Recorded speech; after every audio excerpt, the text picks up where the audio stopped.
وملائكته يصلون على النبي يا أيها الذين آمنوا صلوا عليه وسلموا تسليما الصلاة والسلام عليك يا سيدي يا رسول الله وعلى آلك وأصحابك يا حبيب الله الصلاة والسلام عليك يا سيدي يا خاتم النبيين وعلى آلك وأصحابك يا سيدي يا خاتم المعصومين مولاي صل وسلم دائما أبدا على حبيبك خير الخلق كلهم منزه عن شريك في محاسنه فجوهر الحسن فيه غير منقسم محمد تاج رسل الله قاتبة محمد صادق الأقوال والكلم محمد ذكره روح لأنفسنا محمد شكره فرد على الأمم ربي صل وسلم دائما أبدا على حبيبك خير الخلق كلهم اللہ تبارک و تعالی جل جلالہ وعم نوالہ واتم برہانہ وعظم شانہ وجل ذکرہ وعز اسمہ کی حمد و ثنا اور حضور سرور کائنات مفخر موجودات زینت بزم کائنات دستگیر جہاں غم گسار زمان سید سروران حامی بے کساں قائد المرسلین خاتم النبیین احمد مصطفیٰ جناب محمد مصطفیٰ صلی اللہ علیہ وآلہ وصحابہ وبارک وسلم کے دربار گوہربار میں ہدیہ درود و سلام عرض کرنے کے بعد السلام علیکم ورحمۃ اللہ وبرکاتہ۔ رب ذوالجلال کے فضل اور توفیق سے جمعۃ المبارک کے مقدس موقع پر تحریک لبیک یا رسول اللہ صلی اللہ علیہ وسلم اور تحریک صراط مستقیم کے زیر اہتمام مرکز صراط مستقیم تاج باغ لاہور میں حضرت سیدنا شاہ جلال ریسرچ سینٹر کے اندر اس وقت domestic violence prevention and protection seminar یعنی گھریلو تشدد بل سیمینار کا انعقاد کیا جا رہا ہے۔ میری دعا ہے خالق کائنات جل جلالہ ہمیں قرآن و سنت کی روشنی میں اپنی زندگی کے شب و روز گزارنے کی توفیق عطا فرمائے اور اسلامی معاشرے کے اندر جو ایک گھر کا نظام ایک بنیادی اکائی کی حیثیت رکھتا ہے، پاکستان کے ہر گھر کے اندر قرآن و سنت کے زیر سایہ ہمیں نظام خانگی استوار کرنے کی توفیق عطا فرمائے۔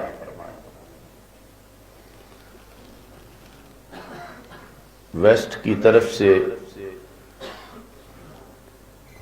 مسلسل امت مسلمہ کو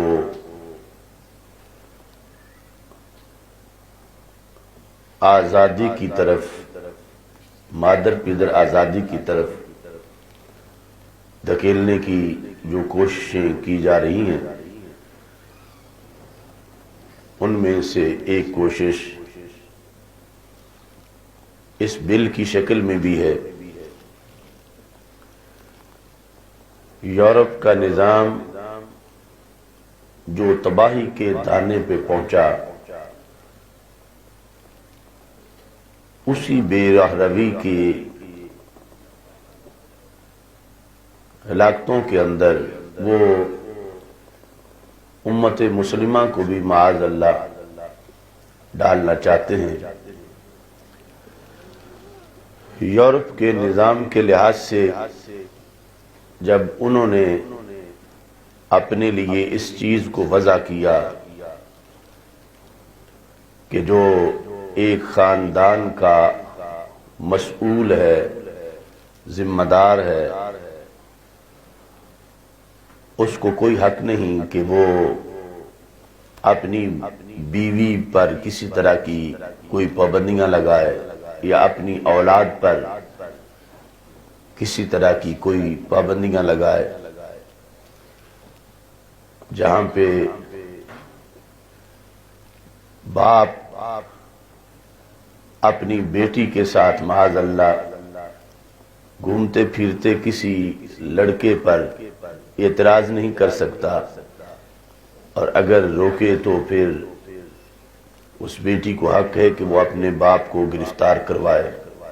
یا بیوی کو حق ہے کہ وہ اپنے خامد کو جیل میں ڈالے۔ یہ وہ نظام تھا کہ جس کے بارے میں شاعر مشرق ڈاکٹر محمد اقبال رحمہ اللہ تعالیٰ نے اس وقت کہا تھا، تمہاری تہذیب اپنے ہاتھوں سے آپ ہی خودکشی کرے گی، جو شاخ نازک پہ بنے گا آشیانہ، جو شاخ نازک پہ آشیانہ بنے گا ناپائیدار ہوگا۔ وہ اسی طرح ہوا جس طرح کے شاعر مشرق نے کہا تھا، اور اب اس حد تک اس میں دھنس چکے ہیں کہ انہیں واپسی کا کوئی رستہ نہیں مل رہا۔ تو وہ اس نظریے پر کہ ہم تو ڈوبے ہیں صنم تجھے بھی لے ڈوبیں گے،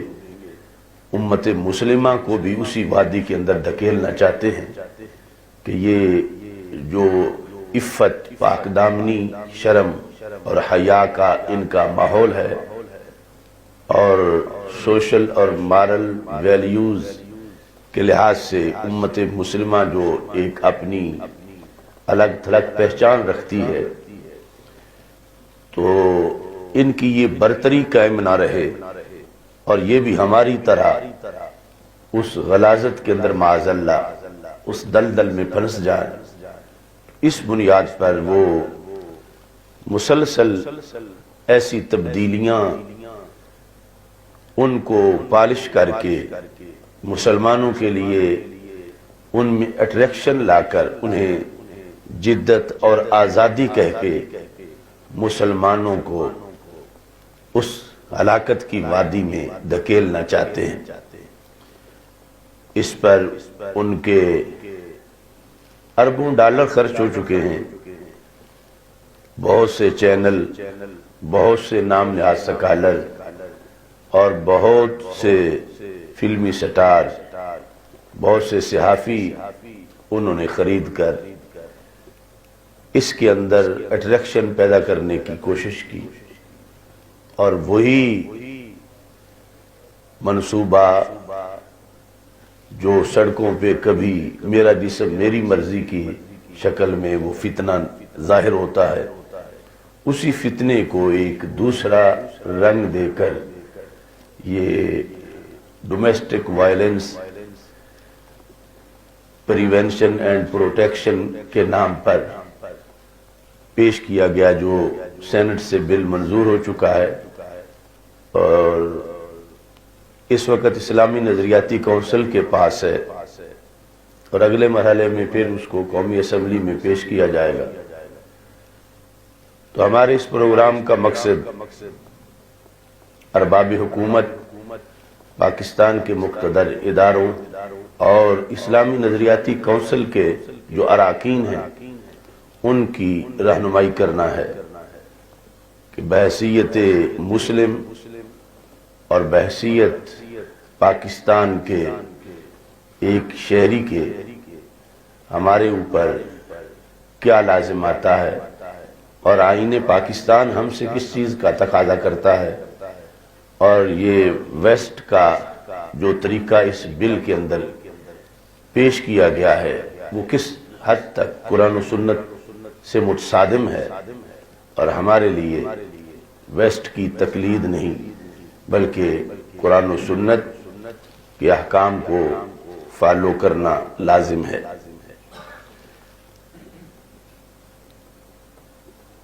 اس تمہید کے بعد میں چند احکام قرآن و سنت سے پیش کر کے پھر بل کی صرف 2-3 شقیں آپ کے سامنے رکھوں گا کہ کتنا فرق ہے اس نظام حیات اور ایک گھر کے نظام کے اندر اور موجودہ بل میں جو مسلمانوں کے لیے ایک گھر کا نظام دیا جا رہا ہے، اس میں ڈیفرنس کس قدر ہے۔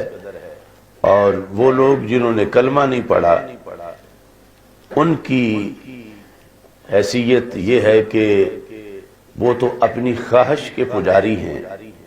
اور مسلمان جس وقت کلمہ پڑھ لیتا ہے تو اس کا مطلب یہ ہوتا ہے کہ وہ اپنی پسند اور ناپسند اپنے خالق اور اپنے رسول صلی اللہ علیہ وسلم دو ذاتوں کے سپرد کر دیتا ہے۔ لا الہ الا اللہ محمد الرسول اللہ صلی اللہ علیہ وسلم، اس میں یہ عہد ہے کہ ہم رہن سہن میں، کھانے پینے میں، اٹھنے بیٹھنے میں، اپنے کپڑوں کے انداز میں، چال چلن میں، اطوار اور حرکات و سکنات کے اندر ہم اپنی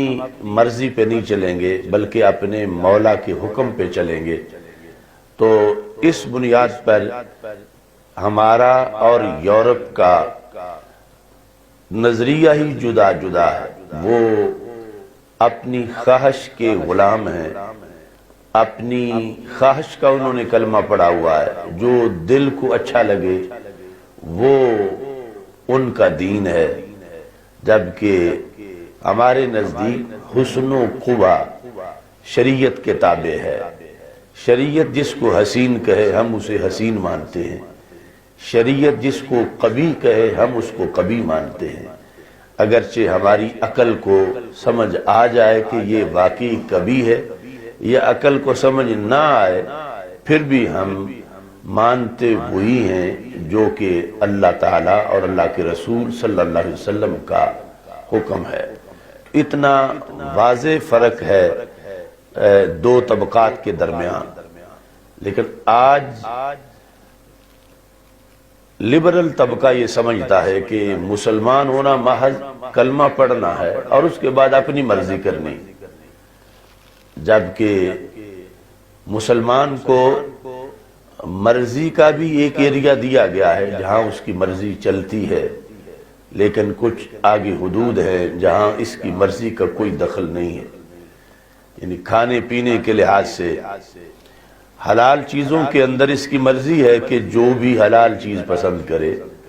مگر جب آگے حد حرام کی آ جائے تو وہاں اس کی مرضی نہیں چلتی۔ آنکھ سے دیکھنے میں یہ پوری کائنات کو دیکھے، لیکن جب آگے وہ حدود آ جائیں کہ جہاں دیکھنا حرام ہے تو پھر اس کی مرضی ختم ہو جاتی ہے۔ حلال کے اندر کس چیز کو دیکھے وہ اس کی مرضی ہے، لیکن اس کی مرضی میں یہ نہیں کہ چاہے حلال کو دیکھے یا حرام کو دیکھے۔ حرام کے لحاظ سے اس کی پابندی لگائی گئی ہے، اور وہ پابندی اس کا غلامی کا رنگ نہیں بلکہ اس کا شرف ہے، اس کا اعزاز ہے۔ اب دیکھیں،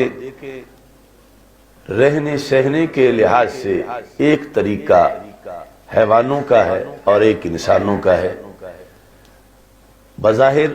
اس میں حیوانوں پر پابندیاں نہیں، انسانوں پر پابندیاں ہیں۔ کتا دیکھ لیں، گدھا دیکھ لیں، خواہش پوری کرنے کے لحاظ سے کتے پر پابندی نہیں، بندے پر پابندی ہے کہ وہ نکاح کرے۔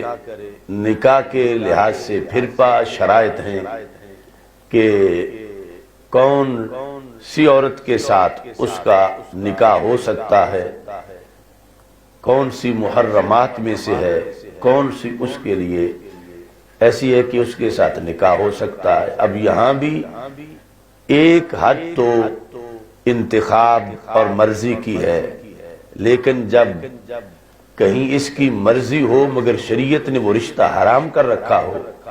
تو آج کا گیا گزرا مسلمان بھی اتنی بات تو سامنے رکھتا ہے کہ جب شریعت نے یہ رشتہ مجھ پہ حرام کیا ہے تو میں یہاں نکاح نہیں کر سکتا۔ دوسری طرف کتا ہے، اس کا تعلق کتیا کے ساتھ یا گدھے کا گدھی کے ساتھ، وہاں پابندیاں نہیں، وہاں اس قدر احتیاطیں نہیں، وہاں آیات کا نزول نہیں کہ یہ محرمات ہیں، یہ نکاح کے احکام ہیں، یہ طلاق ہے، یہ عدت ہے۔ اب کون سی عقل ہے جو رشک کرے کتوں پر کہ انہیں تو اللہ نے بڑی آزادی دی ہوئی ہے اور ہمیں بڑی پابندیوں میں رکھ کے ہم تو جکڑے گئے ہیں۔ تھوڑا سا بھی سلیم الفطرت انسان ہو تو وہ اللہ کا شکر ادا کرے گا کہ اس نے ہمیں کتوں والی زندگی جو بظاہر آزادی ہے اس سے ہمیں نجات دی ہے،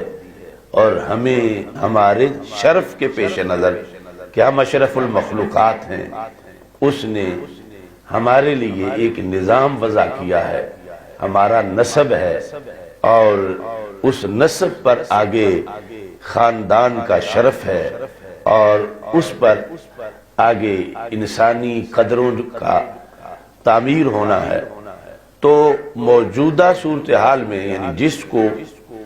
یورپ اور یورپ کے گماشتے آزادی کہہ کر مسلمانوں کو اپنی طرف بلاتے ہیں، اس آزادی کا خلاصہ ہمارے عرف میں اس کتے اور کتیا کا باہمی تعلق ہے، یا گدھے اور گدھی کا باہمی تعلق ہے، یا کھانے پینے کے لحاظ سے جو جانوروں پر، مویشیوں پر یا مختلف قسم کے جو پلید جانور ہیں، خنزیر یا کتا، اس طرح کے کہ کوئی پابندی نہیں کہ کس جگہ سے پینا ہے، کوئی پابندی نہیں کہ کس کھیت سے چرنا ہے، اور ادھر مسلمان کے لیے کہ اس کا اپنا ملک ہے یا کسی نے اس کو کوئی چیز تحفے میں دی ہے یا اپنی طرف سے اجازت دی ہے اور پھر یہ اس کو کھائے۔ تو یہ جس کو اللہ نے ہمارے لیے پابندیوں کے ذریعے سے محفوظ کیا، مقصد ہماری غلامی نہیں تھی، مقصد ہمارا شرف تھا، مقصد ہمارا وقار تھا، مقصد انسان کی بلندی تھی۔ لیکن آج انسان کو دھوکہ دے کر یہ انسانیت کے دشمن جو بظاہر ہیومن رائٹس کے چیمپئن بنتے ہیں، یہ انسانیت کو کتوں کے ساتھ اور گدھوں کے ساتھ معاذ اللہ مکس کرنا چاہتے ہیں، اور پھر اس کو ترقی کہتے ہیں اور اس کو عروج کہتے ہیں، جبکہ شریعت مصطفیٰ صلی اللہ علیہ وسلم جس میں بظاہر پابندیاں ہیں لیکن اس پابندی سے جو عروج ملتا ہے تو انسان بڑھتے بڑھتے فرشتوں کی حد تک پہنچ جاتا ہے اپنی پارسائی اور پاک دامنی کے نتیجے میں، جبکہ یورپ کا نظام انسان کو صرف گدھا یا کتا یا حیوان ہی نہیں بناتا بل ہم اضل، ان سے بھی بدتر بنا دیتا ہے، کیونکہ وہ ایسا کریں تو ان پہ افسوس نہیں، کیونکہ ان کے پاس عقل نہیں۔ گدھا عقل سے خالی ہے، کتا عقل سے خالی ہے، یہ جانور عقل سے خالی ہیں، انسان کے پاس عقل ہے۔ تو بے عقل اگر کوئی ایسی گندی حرکت کر رہا ہو تو اس پہ افسوس نہیں۔ اب ایک بندہ معاذ اللہ جو پاگل ہو گیا ہو، جس کی عقل ماری گئی ہو، وہ بندہ کسی گندی نالی میں ہاتھ ڈال کے گندگی کھا رہا ہو تو جو اسے جانتے ہیں کہ یہ پاگل ہے، اس کو نفع نقصان کا پتہ ہی نہیں ہے، تو وہ دیکھ کر یہ نہیں کہیں گے کہ بڑی موج ہے اس کی، بلکہ اور نہ تعجب کریں گے، وہ کہیں گے یہ تو ہے ہی پاگل، اسے تو پتہ ہی کوئی نہیں۔ لیکن اگر کوئی عقل مند یوں نالیوں سے کھانا پینا شروع کر دے اور ہاتھ مارے تو ہر ایک کہے گا کہ دیکھو اس کی عقل، یہ عقل مند ہے۔ عاقل ہو کے، اتنا سمجھدار ہو کہ یہ پھر جانوروں کی طرح یہ کر رہا، تو اس لیے بل ہم اضل، جب انسان عقل کی صلاحیتیں رکھنے کے باوجود اتنا گر جاتا ہے تو صرف ڈنگر ہی نہیں بنتا بلکہ ڈنگروں سے بھی بدتر بن جاتا ہے۔ تو وہ جو یورپ کا نظام ہے انسان کو ڈنگروں سے بدتر بنانے کا، اس کا ایک غالب رنگ اس بل کے اندر موجود ہے، جو بل سینٹ سے منظور ہو چکا ہے، اور آگے اس کے لیے سر دھڑ کی بازی لبرل ٹولہ لگا رہا ہے کہ یہ پاکستان کا، یہ آئین کا حصہ بن جائے۔ اور اس قدر بدبختی، نحوست اور یہ جہالت چھائی ہوئی ہے کہ پورا معاشرہ جل رہا ہے اس بے راہ روی سے جس کے دھانے پر پہلے معاشرہ پہنچ چکا ہے۔ کوئی دن ایسا نہیں کہ جس دن کے اندر معاذ اللہ ایسے بیسیوں واقعات نہ ہوتے ہوں جن میں سے ایک ایک واقعہ سن کے یا دیکھ کے بندے کے رونگٹے کھڑے ہو جاتے ہیں۔ روزانہ کی اخبارات کے صفحے بھرے ہوئے ہیں ان سارے بیان واقعات سے۔ کہیں 3 سال کی بچی کا مسئلہ ہے، کہیں 6 سال، کہیں 80 سالہ بوڑھی خاتون کی عزت لوٹی گئی ہے، کہیں کسی مقدس مقام پر، کہیں کسی قبرستان میں، کہیں ہسپتال میں، کہیں تعلیمی اداروں میں، یونیورسٹیوں میں، یعنی کوئی جگہ ایسی ہے ہی نہیں کہ جو معاشرے میں محفوظ ہو۔ بچوں کے لیے بالکل چھوٹی عمر، اس کے بعد مختلف طبقات، یہ ساری بھڑکتی آگ جو ہے یہ پہلے یورپ کی لگائی ہوئی آگ ہے۔ ان کے دیے ہوئے اصولوں کے مطابق جو مہلک اصول ہیں، ہمارا معاشرہ آتش فشاں بن چکا ہے۔ یعنی یہاں کوئی ایک زینب قصور کی ایسی نہیں جو بے قصور ماری گئی ہو، کوئی ایک مریم پشاور کی ایسی نہیں جو بے قصور ماری گئی ہو۔ یہاں تو محلے محلے کے اندر، نگر نگر، شہر شہر کے اندر، یعنی انسانی معاشرہ ایسے بھیڑیوں سے بھرا ہوا ہے کہ جن کو اگر کتے کے لفظ سے تعبیر کیا جائے تو پھر بھی ان کے شر کا احاطہ نہیں ہوتا، کیونکہ کتا کاٹتا تو ہے مگر عزت تو نہیں لوٹتا۔ اور یہ چھوٹی چھوٹی کلیوں، چھوٹے چھوٹے بچوں کی عزتیں لوٹ کے پھر ان کو قتل کر کے کوئی ان کو کسی گٹر میں پھینکتا ہے، کوئی کسی نالی کے اندر پھینکتا ہے، کوئی نہر کے کنارے، کوئی کسی فصل کے اندر۔ یہ سب کچھ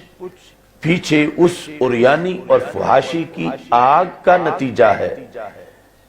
کہ جس آگ کو بڑے تسلسل سے ایندھن فراہم کیا جا رہا ہے۔ اب کوئی شخص یہ کہے کہ آگ جلے مگر گھی نہ پگھلے، تو یہ تو ہو نہیں سکتا۔ جب آگ جلے گی اور گھی اس کے قرب میں ہوگا تو ضرور پگھلے گا۔ اور اس میں جب معاشرے کے اندر ایسا ہو تو جو آگ لگتی ہے نتیجتاً وہ آگ ایسے لوگوں کو بھی لگ جاتی ہے کہ جو آگ جلانے کے اندر شامل ہیں، اور ایسے لوگوں کو بھی لگ جاتی ہے کہ جن کا آگ جلانے میں تو کوئی جرم نہیں تھا، کوئی شرکت نہیں تھی، اور ماحول کے اندر جب بدی عام ہوتی ہے تو پھر اچھوں کے بروں کے ساتھ اچھے بھی اسی کے احاطے کے اندر آ جاتے۔ تو اس بنیاد پر عریانی فحاشی میں اضافہ یہ اس بل کا تقاضا ہے کہ باپ بیٹی کو، بیٹے کو یہ نہ پوچھے کہ وہ کہاں جاتے ہیں، کہاں رہتے ہیں، رات کو لیٹ کیوں آتے ہیں یا آتے کیوں نہیں۔ ایسے ہی شوہر اپنی بیوی سے نہ پوچھے۔ اب یہ جس وقت جن کی ذمہ داری ہے نگرانی کی، نگرانی جب ان کا جرم قرار پائے تو نہ نگرانی رہے گی اور نہ خاندان رہے گا کہ جب ایک عورت اپنے خاوند کو جیل میں ڈلواتی ہے تو پھر اس کے اور خاوند کے درمیان زندگی بھر کا رابطہ کیسے برقرار رہے گا۔ اور جب اولاد جو ہے وہ اپنے والدین کو عقوبت خانوں میں ڈلوائے گی تو پھر ان کا باہمی تعلق وہ برکات پر مشتمل کیسے ہوگا۔ قرآن مجید برہان رشید میں خالق کائنات جل جلالہ نے ایمان والوں سے جو خطاب کیا ہے 88 مرتبہ مختلف مقامات پر، اس میں ایک خطاب یہ ہے، یا ایھا الذین آمنوا قوا انفسکم واہلیکم نارا، اے ایمان والو تم بچاؤ، اپنے آپ کو بچاؤ اور اپنے اہل و عیال کو بچاؤ۔ کس سے؟ آگ سے۔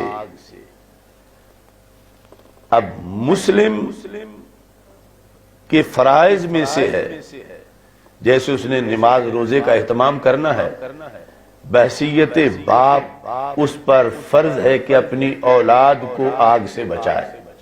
اس پر فرض ہے کہ اپنی گھر والی کو آگ سے بچائے۔ یہ اللہ نے اس پر فرض کیا ہے۔ اب آگ سے بچانے کے لیے اسے اختیار بھی دیا ہے۔ آگ سے بچانے کے لیے کل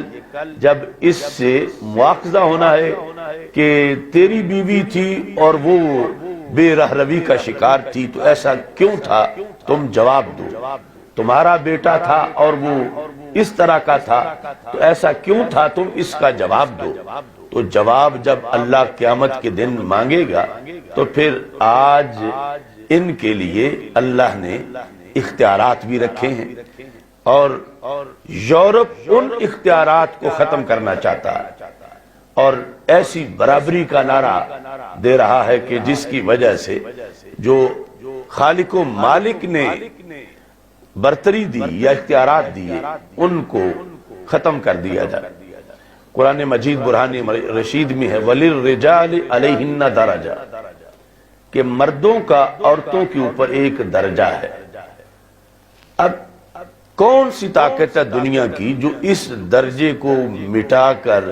کہے کہ نہیں ایک ہی جیسے ہیں؟ وَلِلرِّجَالِ عَلَيْهِنَّ دَرَجَةٌ، مردوں کا عورتوں کے اوپر ایک سٹیٹس ہے، ایک وقار، ایک درجہ ہے۔ یا الرجال قوامون علی النساء، مردوں کو عورتوں کے اوپر ایک قوت دی گئی ہے۔ اب جو خالق ہے جس چیز کو وہ بتاتا ہے اس چیز کو رد نہیں کیا جا سکتا، اور رد کرنا یہ سراسر دھاندلی ہوگی کہ باقی ایسے ہے تو رب نے فرمایا ہے۔ اب قوا انفسکم کا خطاب مردوں کو نہیں، عورتوں کو نہیں، مردوں کو ہے کہ بچاؤ اپنے آپ کو اور اپنی بیویوں کو آگ سے بچاؤ، اپنے آپ کو بچاؤ اور اپنی اولاد کو بچاؤ آگ سے۔ تو اب حساب بھی اس کا پھر مرد نے دینا ہے۔ تو جب مرد سے حساب ہوگا اور پوچھ نہیں سکتا وہ بیوی سے کہ تم گھر سے باہر نکلی تو بغیر پردے کے کیوں نکلی، یا تم کسی غیر محرم سے تمہارا کوئی رابطہ ہے تو کیوں رابطہ ہے۔ یعنی یہ جو بل ہے جس پر ہماری بات ہو رہی ہے، اس کی شکوں کے اندر یہ بھی لکھا ہے کہ اگر وہ صرف اس کو دھمکی دے طلاق کی، ڈائیورس کی دھمکی، اس پر بھی عورت اسے گرفتار کروا سکتی ہے. یعنی طلاق دینے پر جیل نہیں، طلاق کی دھمکی پر جیل بھی ہے. یا دوسری شادی کے لحاظ سے اگر وہ اس کو دھمکی دیتا ہے کہ میں دوسری شادی کروں گا، تو اس پر بھی عورت اسے جیل بھجوا سکتی ہے کہ اس نے اسے ایسی دھمکی کیوں دی، یا کھانے پینے کے گھر سے نکلنے کے لحاظ سے اور دیگر معاملات کے لحاظ سے. اور ادھر اللہ کہتا ہے قُوا أَنفُسَكُمْ وَأَهْلِيكُمْ نَارًا، تم بچاؤ. اور بچانے کا جو ذریعہ ہے اس میں شریعت میں تو مارنے کی حد تک بھی ہے، اگرچہ اس کی کچھ حدیں ہیں، لیکن یہاں تو بولنا بھی تشدد قرار دیا گیا ہے، جھڑکی دینا بھی تشدد قرار دیا گیا ہے. چونکہ تشدد کی اتنی اقسام انہوں نے اس بل کے اندر بنا دی ہیں. Domestic violence shell main all acts of physical, emotional, sexual, economic abuse committed by respondent against women, children. یعنی جس میں کہ اس کے جذبات کو مجروح نہ کیا جائے، یعنی باپ بیٹے کے جذبات کو مجروح نہ کرے، باپ بیٹے کی جو نفسیاتی آزادی ہے اس پر حملہ آور نہ ہو، باپ بیٹے کی جنسی آزادی پر حملہ آور نہ ہو. ایسے ہی بیوی کے لحاظ سے یا جو بھی کسی کے ماتحت ہے، اس ماتحت کو مسئول سے کے مقابلے میں کھڑا کر کے آزادی دی جا رہی ہے. اور ان ساری چیزوں کے جدا جدا انہوں نے پھر احکام لکھے، جس میں لکھا threats of divorce or second marriage. Divorce کا تھریٹ جو ہے اس پر یہ کیا ہے؟ ڈومیسٹک وائلنس ہے. اس پر ہی کاروائی ہوگی کہ اس نے ایسا کیوں کیا. اب قرآن مجید برہان رشید کی ایک آیت کی روشنی میں اگر ہم دوسری طرف حدیث دیکھتے ہیں تو ہمارے آقا صلی اللہ علیہ وسلم فرماتے ہیں کلکم مسئول، کلکم راع و کلکم مسئول عن رعیتہ، تم میں سے ہر ایک رائی ہے، یعنی ایک گھر کا سربراہ، اگرچہ اس کے دو ہی فرد ہوں میاں بیوی، تو اس میں جو سربراہ ہے اس سے سوال کیا جائے گا. تو ایک گھر سے لے کر پھر پوری قوم تک آگے رعایا ہے، اور اس کے لحاظ سے پھر آگے مختلف قسم کے مواخذے ہیں، سوالات ہیں. نبی اکرم نور مجسم شفیع معظم صلی اللہ علیہ وسلم نے جو نظام اپنی امت کو دیا، مسند امام احمد میں یہ حدیث شریف ہے، سنن نبی داؤد میں بھی ہے، مرو اولادکم بالصلاۃ وہم ابناء 7 سنین، اپنی اولادوں کو نماز کا حکم دو جب ان کی عمر 7 سال ہو جائے. وَاضْرِبُوهُمْ عَلَيْهَا وَهُمْ أَبْنَاءُ 10 سنین، اگر وہ 10 سال کی ہو گئے ہیں اور نماز نہیں پڑھتے تو پھر ان کو مارو کہ وہ نماز کیوں نہیں پڑھتے. یہ جو سارے جہانوں کی رحمت ہیں، ان سے بڑھ کے انسانیت کا پیار کس کے دل میں ہو سکتا ہے. تو آپ صلی اللہ علیہ وسلم نے پہلے تو ویسے ان کو تبلیغ کرو، ڈھیلا نہ چھوڑو، مرو ان کو حکم دو کہ ان کی عمر 60 سال بچوں کی ہو گئی ہے، 7 سال، اب تو 60 سال بھی ہو جائے تو اللہ ماشاءاللہ خیال آتا ہے 7 سال کی عمر ہو تو پھر ان کو تبلیغ کرو. وَاضْرِبُوهُمْ عَلَيْهَا وَهُمْ أَبْنَاءُ 10 سنین، جب 10 سال کے ہوں تو پھر اگر نہیں پڑھتے تو مارو بھی ان کو. اب اسلام ہے جو اس بچے کا خیر خواہ ہے کہ جو نماز نہیں پڑھتا تو مارنا اس کو، اس کی حدود ہیں، لیکن ضرب کا لفظ تو ہے کہ انہیں مارو بچوں کو، یعنی جان سے مارو یا لو لوہان کر دو، یعنی تعدیباً کچھ سزا ان کو دو تاکہ وہ نمازی بنے۔ نمازی بنیں گے تو قیامت کے دن عقیدے کے بعد عمل کا جو پہلا پیپر ہے اس میں پاس ہو جائیں گے۔ اور اگر والدین آج ان کو ڈھیلا چھوڑیں گے تو یہ ان بچوں سے پیار نہیں بلکہ ان سے دشمنی ہے۔ اب بل کیا کہتا ہے کہ مارنا تو درکنار، تم ان کو گھور بھی نہیں سکتے، تم ان بچوں کو ڈانٹ بھی نہیں سکتے، ورنہ بچے کو حق ہے کہ وہ اپنے ابے کو جیل بھجوائے کہ اس کے والد نے اسے کیوں ڈانٹا ہے، اس کے جذبات مجروح ہوئے ہیں، اس کے احساسات مجروح ہوئے ہیں، یعنی اتنا تقدس دے رہا ہے ویسے اس بچے کے جذبات کو اللہ کے حکم کے مقابلے میں، کہ اللہ کا حکم اگر معاذ اللہ چھوڑا جا رہا ہے تو چھوڑا جائے لیکن اسے موج کرنے دو۔ اور ساتھ ہی رسول اکرم صلی اللہ علیہ وسلم نے فرمایا وَفَرِّقُوا بَيْنَهُمْ فِي الْمَضَاجِعِ، جب 10 سال کے ہو جائیں اگرچہ بھائی بہنیں ہوں تو اب جدا جدا رہیں، ان کے بستر جدا جدا کر دو۔ یہ ہم جس دین کا کلمہ پڑھنے والے ہیں اس میں بھائی بہن بھی یعنی ایک بستر میں اس عمر میں اب نہ سوئیں، ان کے بستر جدا جدا کر دو۔ اور بل کہہ رہا ہے کہ کوئی لڑکی ہو کوئی لڑکا ہو اور وہ 11 سال کے ہیں، 15 سال کے ہیں، 20 کے ہیں، 25 کے ہیں، وہ جیسے چاہیں وہ رہیں، تم ان پر اعتراض نہیں کر سکتے، تمہیں اختیار نہیں، یعنی باپ کو خامن کو اختیار نہیں بھائی کو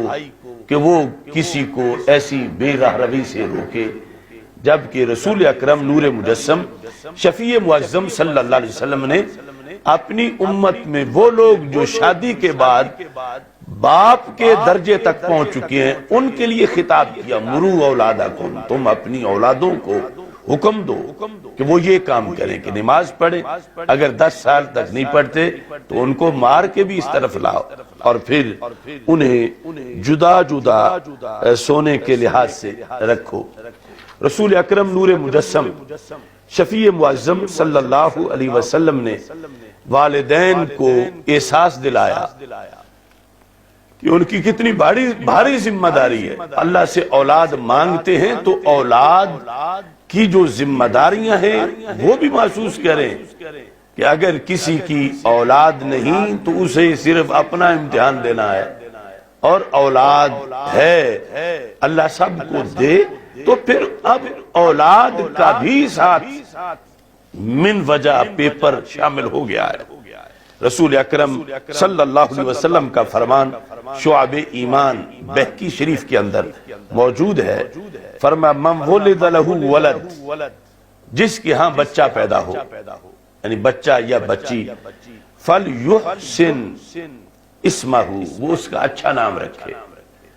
وَآدَابَهُ، اس کو اچھے طریقے سکھائے، اچھے مینرز، اچھے اخلاق۔ فَإِذَا بَلَغَ، جب وہ بچہ بالغ ہو جائے، اسی کے ضمن میں بچی بھی ہے تو پھر کیا کہ فَلْيُزَوِّجْهُ، باپ کی ذمہ داری ہے کہ باپ اس کی شادی کرے، فَلْيُزَوِّجْهُ فَإِن بَلَغَ۔ اور اس میں کچھ لوگ صرف بچیوں کے لحاظ سے متفکر ہوتے ہیں، یقیناً وہ ذمہ داری ایک بڑی ذمہ داری ہوتی ہے، مگر بچوں کا حساب بھی باپ نہیں دینا ہے کہ جب وہ بالغ ہو گیا فَلْيُزَوِّجْهُ۔ اچھا فرما فَإِن بَلَغَ وَلَمْ يُزَوِّجْهُ فَأَصَابَ اسْمًا فَإِنَّمَا اسْمُهُ عَلَىٰ أَبِيهِ، اگر وہ بالغ ہو گیا اور باپ نے شادی نہیں کی اس کی اور وہ کسی گناہ میں پڑ گیا، معاذ اللہ اس نے بدکاری کی، تو رسول اکرم صلی اللہ علیہ وسلم فرماتے ہیں فَإِنَّمَا اسْمُهُ عَلَىٰ أَبِيهِ، اس کی اس زنا کا گناہ اس کے باپ پر ہے۔ اس کا یہ مطلب نہیں کہ وہ خود بری ہے اسے بھی سزا ملے گی، مگر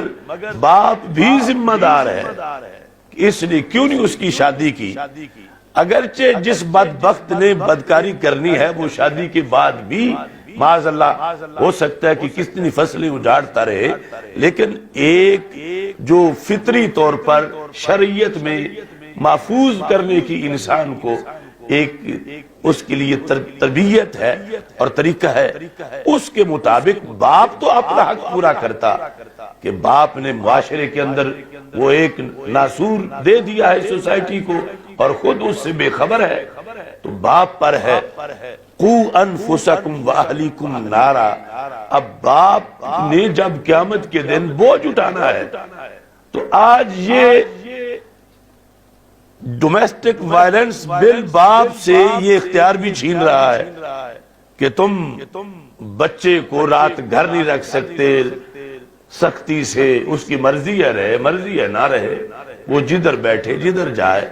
تم اس کے جذبات کو مجروح نہیں کر سکتے، اسے روک نہیں سکتے، حالانکہ اسی باپ نے شریعت کے مطابق اس کے کرتوتوں کا کل جواب دینا ہے قیامت کے دن۔ تو اس بنیاد پر یعنی بل اور اسلام ان میں وسیع خلیج حائل ہے، بہت بڑا ڈیفرنس ہے۔ اور اب یہ اسلامی نظریاتی کونسل کے پاس ہے اور ہم اپنا فریضہ ادا کر رہے ہیں کہ چونکہ عادت اور جو بیانیہ ہے وہ یہی ہے کہ وہ چند دن ان کے پاس رہے گا، پھر خفیہ اچانک اسمبلی میں پیش ہوگا، پھر منظور ہو جائے گا اور قانون بن جائے گا، اور وہ بھی یعنی گونگے بہرے ہو کے ہی اس کو آگے کر دیں گے کہ نہیں یہ سارا شریعت کے مطابق ہی ہے، یہ تو بڑا اصلاحی ہے، یہ تو ریاست مدینہ کا بہت بڑا ایک قدم اٹھایا جا رہا ہے، اور حقیقت میں وہ آگ ہے کہ جس کی وجہ سے پھر آگے نسلیں خراب ہوں گی اور ایک بہت بڑا بدی کا سلسلہ قانونی شکل کے اندر حفاظت میں آ جائے گا، اور اس کو روکنے والا مجرم ہوگا اور بدی کرنے والے جو ہیں ان کو قانون جو ہے پروٹیکشن دے گا کہ یہ تو مظلوم ہیں اگر ان کو روکا جاتا ہے۔ نبی اکرم نور مجسم شفیع معظم صلی اللہ علیہ وسلم نے اس سلسلہ کے اندر یہ بھی ارشاد فرمایا کہ جس وقت معاشرے کو پاک اور پارسا رکھنے کے لیے مختلف قسم کے احکام لاگو کیے جاتے ہیں تو اس صورت کے اندر جیسے محاذ پہ کھڑے مجاہد کو ثواب ملتا ہے، ایسے گھر میں بیٹھے پارسا کو بھی ثواب ملتا ہے، کیونکہ ہمارے آقا صلی اللہ علیہ وسلم نے ارشاد فرمایا ان کان خرج یسعى علی اولاد صغار فهو فی سبیل اللہ، یعنی جہاد فی سبیل اللہ تو ہم سارے جانتے ہیں کتنا بڑا مشکل ہے، فریضہ ہے، اور کتنی اس پر کتنا اجر ہے، تو ہمارے آقا صلی اللہ علیہ وسلم نے فرمایا فی سبیل اللہ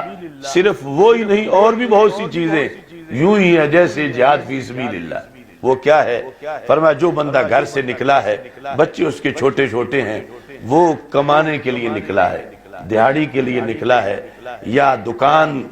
چلانے کے لیے یا کاشتکاری کے لیے، سرکار فرماتے ہیں فہو فی سبیل اللہ، وہ فی سبیل اللہ ہے اگر دل میں ایمان ہے اور وہ سمجھتا ہے کہ یہ میری ذمہ داری ہے جسے نبھانے کے لیے میں جا رہا ہوں۔ طبرانی کے اندر اس حدیث کو روایت کیا گیا کہ رسول اکرم صلی اللہ علیہ وسلم ارشاد فرماتے ہیں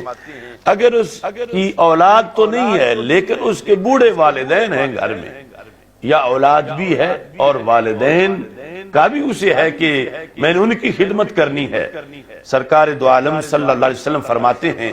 وَإِن كَانَ خَرَجَ يَسْعَى عَلَىٰ أَبَوَيْنِ شیخین کبیرین، بوڑھے باپ ہیں ان کے لیے وہ نکلا ہے کہ میں کچھ کما کے لے آؤں، فَهُوَ فِي سَبِيلِ اللَّهِ، وہ بھی فی سبیل اللہ ہے، یعنی وہ اللہ کے راستے میں نکلا ہوا ہے، کہ اس دوران اگر فوت ہو گیا تو شہید ہوگا، وہ اللہ کے رستے میں ہے کہ جب تک پلٹ کے گھر نہیں آئے گا ہر قدم پہ اس کو ثواب ملے گا۔ اور ساتھ فرما وَإِن كَانَ يَسْعَىٰ عَلَىٰ نَفْسِهِ يُعِفُّهَا فَهُوَ فِي سَبِيلِ اللَّهِ، اور اگر اس نے نکاح کیا اس لیے کہ وہ پاک دامن رہے، اور اب اس نکاح کے لیے اس کو اخراجات پورے کرنے ہیں اپنے بال بچے کے، اور مقصد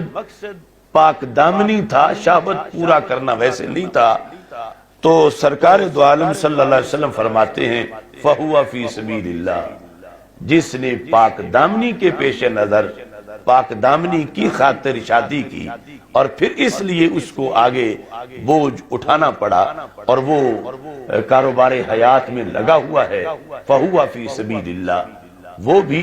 اللہ کے راستے میں ہے۔ تو وَإِن كَانَ خَرَجَ رِيَاءً وَمُفَاخَرَةً فَهُوَ فِي سَبِيلِ الشَّيْطَانِ، اور اگر وہ کاروبار مفاخرت دنیاوی اپنی اہمیت واضح کرنے کے لیے، ریا کے لیے، اپنی بڑائی کے لیے کرتا ہے،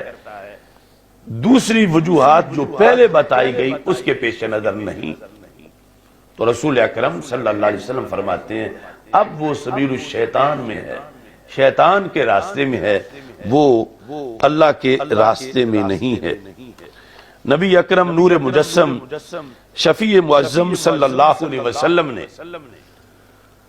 نرمی کا حکم دیا، یعنی آج گھریلو تشدد اسے کہا جا رہا ہے کہ امر بالمعروف کرو تو تم تشدد کر رہے ہو، نہی عن المنکر کرو تو تم تشدد کر رہے ہو۔ اصل میں نرمی کا معیار بھی اسلام نے ہی بیان کیا ہے، کیونکہ ہر نرمی بندے کے لیے مفید نہیں، ہر نرمی ہو سکتا ہے وہ اس وقت تو سمجھ رہا ہو کہ میرے لیے فائدہ ہے، لیکن 4 سال بعد سمجھے یہ تو ظلم کیا مجھ پر جنہوں نے مجھ سے نرمی کی۔ تو نرمی بھی وہ ہے جسے شریعت نرمی کہے، اور وہ اس حد تک رسول پاک صلی اللہ علیہ وسلم نے عطا کی ہے کہ دنیا کا کوئی نظام ایسی نرمی دے ہی نہیں سکتا، لیکن دینی تو وہ ہے جس سے انسانیت برقرار رہے، اور جس سے انسان معاذ اللہ شیطان بنتا ہو یا جانوروں سے بھی بدتر بنتا ہو، تو پھر تو وہ نرمی دینا اس پر ظلم ہے۔ اب حدیث شریف میں ہے کتنی نرمی ہے رسول اکرم صلی اللہ علیہ وسلم کی طرف سے کہ رسول پاک صلی اللہ علیہ وسلم نماز میں داخل ہوتے ہیں کہ نماز ادا کریں، اور نماز ہمارے آقا صلی اللہ علیہ وسلم کی کتنا بڑا مقام ہے کہ معراج کی رات یہ طے ہوا تھا کہ زمین پہ تم واپس چلے جاؤ، محبوب جب تم مصلی پہ کھڑے ہوگے تو عرش والا دیدار ہی کرا دیا جائے گا۔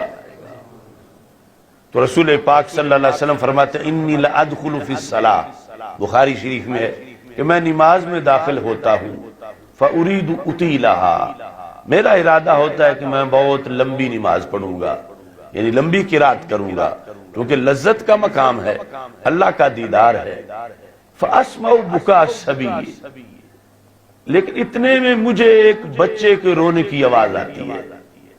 یعنی جب عورتیں بھی مسجد نبوی شریف میں نماز پڑھ رہی ہیں پیچھے، تو بچہ چھوٹا ماں کے ساتھ مسجد میں آیا ہوا ہے، فاسمع بکاء الصبی، یعنی وہ طفل شیر خوار، مجھے اس کے رونے کی آواز آتی ہے۔ ادھر میرا اللہ کے ساتھ اتنا اہم وقت ہے، اور ادھر ایک چھوٹا سا امتی میرا بچہ چھوٹا سا رو پڑتا ہے، فأتجوز فی صلاتی، میں ارادہ تو کیا تھا کہ لمبی پڑھوں گا، لیکن میں نماز مختصر کر دیتا ہوں۔ کیوں کر دیتا ہوں؟ مما اعلم من شدت وجد امہ ببکائہ، کیونکہ میں جانتا ہوں کہ جب بچہ روئے تو ماں پر کیا گزرتی ہے، تو میں اتنا اپنا اہم مقام صرف اس بچے اور ماں کے باہمی تعلق پر کہ مجھے برداشت نہیں کہ بچہ روتا رہے اور میں نماز کو طول دوں. بچے کے رونے پر بچے کی ماں کے دل میں جو پریشانی اور کرب ہے اور بچے کے لیے اس بنیاد پر میں نماز کو مختصر کر دیتا ہوں. اب جتنی نرمی ہو سکتی ہے وہ تو کس حد تک رسول پاک صلی اللہ علیہ وسلم عین عبادت کے اندر بھی بچے کے لیے نرمی، عورت کے لیے نرمی، اس کا اہتمام کر رہے ہیں. اور ساتھ ہی ایک موقع پر رسول اکرم صلی اللہ علیہ وسلم نے حضرت عائشہ صدیقہ رضی اللہ تعالی عنہا سے یہ فرمایا جو مسلم شریف میں موجود ہے، یا عائشہ ان اللہ رفیق یحب الرفق. اللہ رفیق ہے. رفیق ہے اس کا معنی نرمی والا ہے. یحب الرفق، نرمی کو پسند کرتا ہے. وَيُعْطِي عَلَى الرِّفْقِ مَا لَا يُعْطِي عَلَى الْأُنْفِ. انف ہے تشدد. آج جدید عربی میں بھی اس کو تشدد کے معنی میں استعمال کیا جاتا ہے. فرمایا اللہ نرمی پر وہ کچھ دیتا ہے جو تشدد پہ نہیں دیتا. تو جو تشدد حدود سے ورا ہے، ممنوع ہے، اس کی مذمت بھی رسول پاک صلی اللہ علیہ وسلم نے کی. لیکن جہاں ڈانٹ ڈپٹ سختی لازم ہے اس کا حکم بھی دیا، کیونکہ رسول پاک صلی اللہ علیہ وسلم طبیب انسانیت ہیں. تو آپ کو پتا ہے کہ کس حد تک اصلاح کے لیے سختی ضروری ہے اور کس حد تک نرمی کا اہتمام کرنا ہے. تو دونوں چیزیں رسول اکرم صلی اللہ علیہ وسلم نے اپنی تبلیغ کے اندر ان کو پیش نظر رکھا اور والدین کی جو ذمہ داری تھی اس پر آگاہ کرتے ہوئے یہاں تک فرما دیا کل مولود یولد علی الفطرہ ابواہ یحودانی او ینصرانی او یمجسانی. ہر بچہ فطرت پہ پیدا ہوتا ہے. فطرت کیا؟ اسلام پہ پیدا ہوتا ہے. یعنی پہلے دن کسی کا دل یہودی نہیں ہوتا، کرسچن نہیں ہوتا، قادیانی نہیں ہوتا،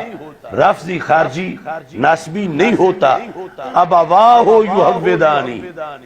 اس کے والدین اسے یہودی بناتے ہیں، اس کے والدین اس کو کرسچن بناتے ہیں اور مجوسی بناتے ہیں یا کوئی بھی بد عقیدہ بناتے ہیں. تو اس حد تک یعنی والدین پہ ڈیپینڈ کرتا ہے یہ سارا معاملہ. اور انہوں نے جواب دینا ہے قیامت کے دن. بچے کی عقیدے کا بھی، عمل تو بعد کی بات ہے، اس کا نظریہ کیوں بدلا، اس کا عقیدہ کیوں بدلا، سب سے پہلے باپ سے پوچھا جائے گا، ماں سے پوچھ. یہ تمہاری تربیت میں سب سے پہلے رہے، استادوں کے بعد، خطیبوں کے بعد تو بعد میں گئے، تم نے ان کی حفاظت کیوں نہیں کی. تو یہ ساری چیزیں پیش نظر رکھتے ہوئے جب ہم خانگی نظام کو، ایک گھرانے کو دیکھتے ہیں تو ایک گھرانہ کہ جو شریعت کے مطابق صحیح گھرانہ ہو تو پھر اس کے لحاظ سے یہ بل جو ہے یہ باغیانہ بل ہے کہ جس سے شرعی گھرانہ نہیں بن سکتا اور جس سے نجات قیامت کے دن نہیں مل سکتی. دنیا میں بھی وہ طریقہ جو اقبال نے کہہ دیا تھا کہ تمہاری تہذیب اپنے ہاتھوں سے آپ ہی خودکشی کرے گی، جو شاخ نازک پہ آشیانہ بنے گا نا پائیدار ہوگا. یعنی ان کی تو خودکشی کر چکی ہے یورپ والوں کی. ان کے لیے مسائل میں سے بڑا مسئلہ یہ بھی ہے کہ ہر بچے کی ولدیت معلوم نہیں، اب انہیں کس کا بچہ کہا جائے. ان کی ساری ترقی اور ان کا سارا عروج نالیوں میں پڑے ہوئے حرام کے بچوں کی چیخوں میں گم ہو گیا ہے کہ وہ ناجائز تعلقات کی بنیاد پر سب کچھ ایسا وہاں ہوا. اور اب کسر تو اس بل کے بغیر بھی پاکستان میں نہیں رہی، صرف یہ ہے کہ بل سے مزید ان کی حوصلہ افزائی ہوگی اور ان کو پروٹیکشن ملے گی. اب ان دنوں میں جو یہ کیس نور مقدم کا چل رہا ہے سوشل میڈیا پر اور سارے ریگولر میڈیا پر، اب یہ کیوں ایسا ہوا؟ یقیناً وہ جو ظاہر جعفر ہے، مجرم ہے، قاتل ہے، دہشت گرد ہے، لیکن آخر وہ والدین، وہ ایک سفیر کی بیٹی ہے، عاقلہ بالغہ ہے، اس کے والدین نے کیوں اسے یہ چھٹی دی ہوئی تھی کہ وہ اپنے بوائے فرینڈ کے ساتھ رہے؟ یہ اس کی یہ آگ تو ان والدین نے خود لگائی۔ آج کہتے ہیں وہ انوسنٹ گرل تھی، آج اس پر معصوم کا لفظ بول رہے ہیں۔ چلو وہ دنیا سے چلی گئی، اس پہ ظلم ہوا، لیکن یہ جس بیس پر آ کے ظلم ہوا وہ بیس تو ساری خود والدین نے اس کو فراہم کی۔ کیوں نہیں کئی دنوں تک اس کا گھر رہنا اس کو یقینی بنایا؟ اس کو کیوں اجازت تھی کہ وہ اکیلی جب چاہتی تھی اپنے کسی دوست کے پاس چلی جاتی تھی؟ اسی تو سرکار نے فرمایا تھا یہ حبائل الشیطان ہے کہ اس طرح نکلنے والی عورتیں شیطان کا جال ہیں، اور یہ آگ ہے، اور اس کی طرف دیکھنا یہ شیطان کی آلودہ تیروں میں سے ایک تیر ہے۔ وہ تو رسول پاک صلی اللہ علیہ وسلم تو پہلے بتا گئے تھے کہ گھاٹیاں ہیں، بیڑیے بیٹھے ہوئے ہیں، بچ کے رہو۔ اب سرکار تو الارم دے کے گئے بچ کے رہو، اور ادھر انہوں نے کہا نہیں، یہ تو ریفریشمنٹ ہے، یہ تو آزادی ہے،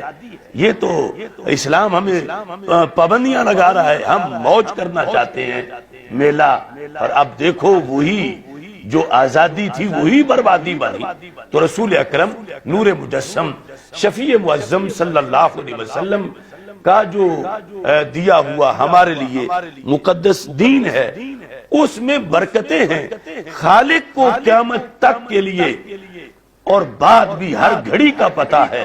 اور رسول پاک صلی اللہ علیہ وسلم تاجدار ختم نبوت صلی اللہ علیہ وسلم ہے، آپ کو پتہ تھا کہ معاشرے میں کیسی کیسی آگ لگے گی، تو لگی ہوئی آگ میں بچنے کے لیے پھر محتاط ہونا ضروری ہے، ورنہ ہر کوئی جھلس جائے گا۔ اور یہ جنہوں نے یورپ کے کہنے پر آزادی آزادی اور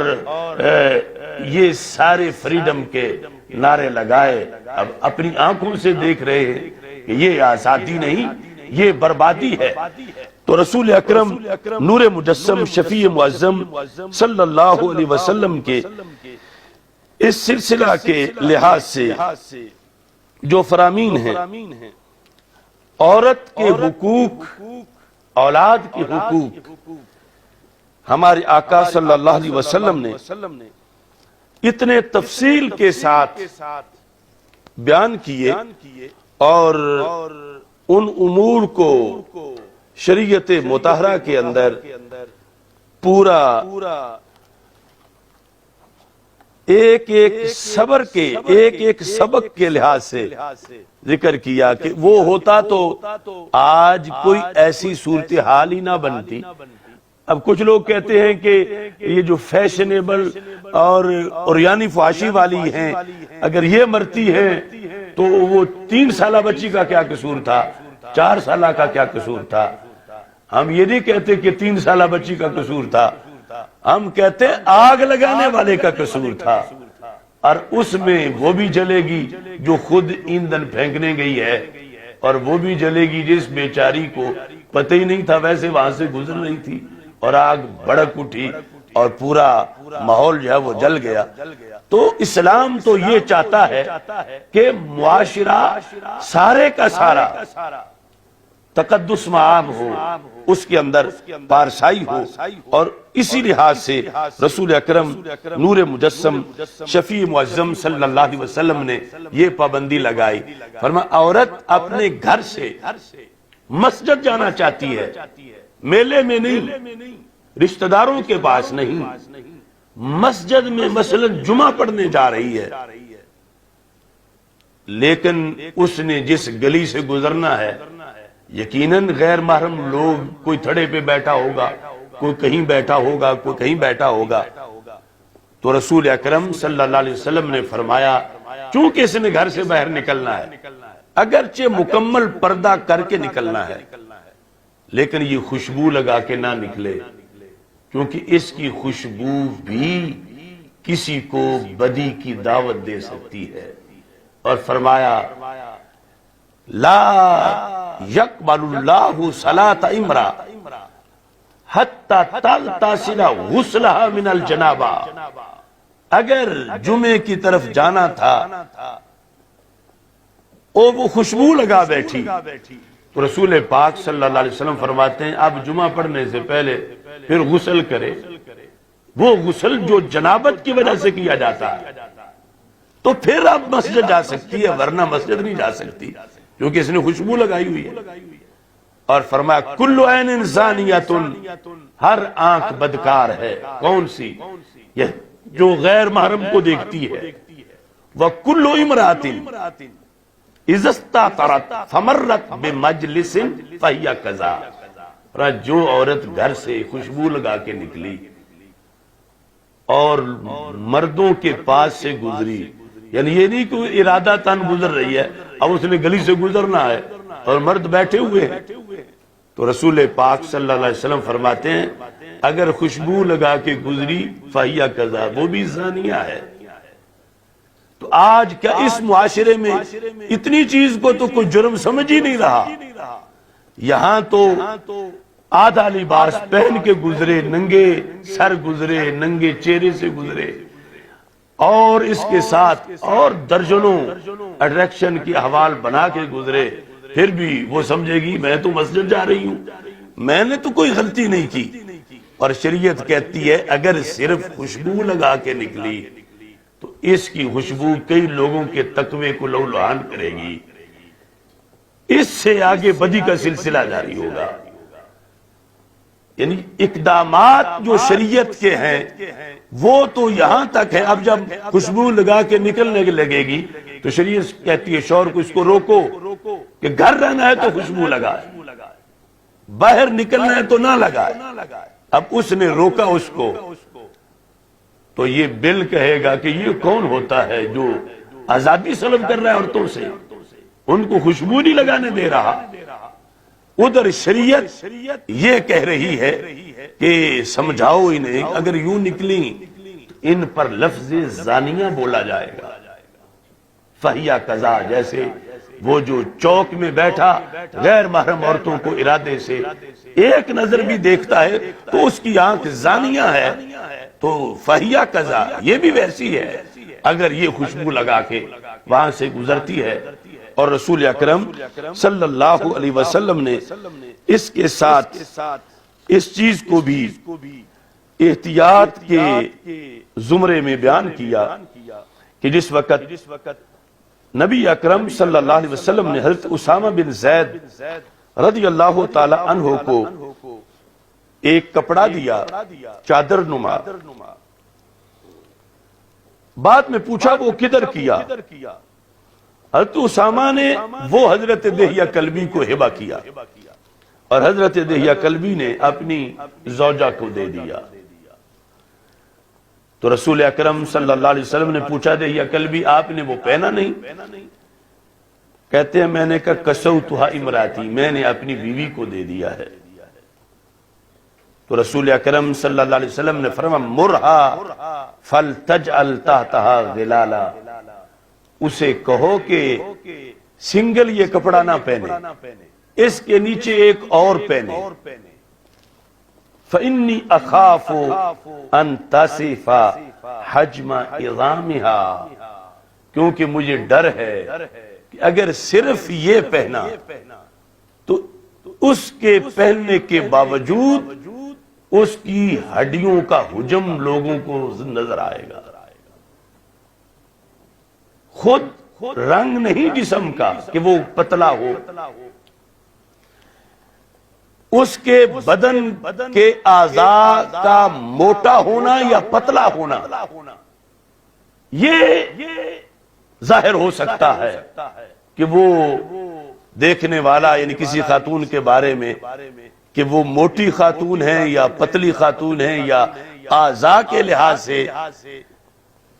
کچھ شناخت ہوتی ہو تو رسول پاک صلی اللہ علیہ وسلم نے فرمایا ایسا کپڑا جائز نہیں عورتوں کے لیے، اور فرمایا کہ اللہ نے لعنت کی ان عورتوں پر کاسیات عاریات، کپڑے پہن کے بھی ننگیاں ہیں۔ کاسیات کا معنی ہے کپڑے والی، عاریات کا معنی ننگیاں، یہ بخاری شریف کی حدیث ہے۔ تو سوال پیدا ہوتا ہے اگر کپڑے پہنے ہوئے تو ننگی نہیں، اگر ننگی ہے تو پھر کپڑے پہنے ہوئے نہیں، تو بیک وقت ننگی بھی ہو اور کپڑے بھی پہنے ہوئے ہوں، اس کا کیا مطلب ہے؟ تو اس کا وضاحت کی گئی 3 معنی کے ساتھ کہ یا تو یہ ہے کہ وہ کپڑے باریک کتنے ہیں کہ جس سے جسم ظاہر ہوتا ہے، تو سرکار فرما رہے ہیں یہ کپڑے پہن کے بھی ننگیاں ہیں، یا یہ ہے کہ وہ لباس مختصر ہے کہ جسم کا کچھ حصہ، کیونکہ مثلا بازو ہی ننگے ہوں تو عورت کے تو بازو جو ہیں ان کا بھی پردہ ہے، تو یہ کہ لباس پہن کے بھی ننگیاں ہیں۔ تیسرا کہ وہ ٹائٹ اتنا ہو کہ جس سے ان کے اعضاء کی چلتے پھرتے شناخت ہو رہی ہو، تو یہ بھی یعنی کپڑا شریعت معتبر نہیں کرے گی، بلکہ ان کو قیامت کے دن وہی عذاب ہوگا جو ننگی عورتوں کو عذاب ہوگا۔ تو اس بنیاد پر رسول اکرم صلی اللہ علیہ وسلم نے اسلامی سوسائٹی، اسلامی گھرانہ، اس کے لیے قانون دیے۔ اب اس کے تبلیغ اور اس پر عمل امت کا شعار ہے، اور بل جو منظور ہو رہا ہے وہ کیا ہے کہ اب عورت کو ان چیزوں سے جو روکے گا وہ خود اس کے لیے وبال جان بن جائے گا۔ اور پھر فرمایا لعنت ہے اللہ کی ان عورتوں پر مائلات ممیلات، جو مردوں کو اپنی طرف مائل کرتی ہیں، مائلات مائل ہوتی ہیں، مائل کرتی ہیں۔ اب یہ سبق ہمارے لیے نہیں، مسلمانوں کے لیے نہیں، تو کیا یہودی یہ پڑھیں گے، کرسچن یہ پڑھیں گے، ہندو سکھ یہ پڑھیں گے؟ یہ قیامت تک کا دین ہے جو رسول اکرم نور مجسم شفیع معظم صلی اللہ علیہ وسلم نے اپنی امت کو عطا فرمایا۔ اور یہاں جا کر پھر ہمارے آقا صلی اللہ علیہ وسلم نے صرف زبان سے تبلیغ ہی نہیں بلکہ پھر مارنے کا بھی حکم دیا،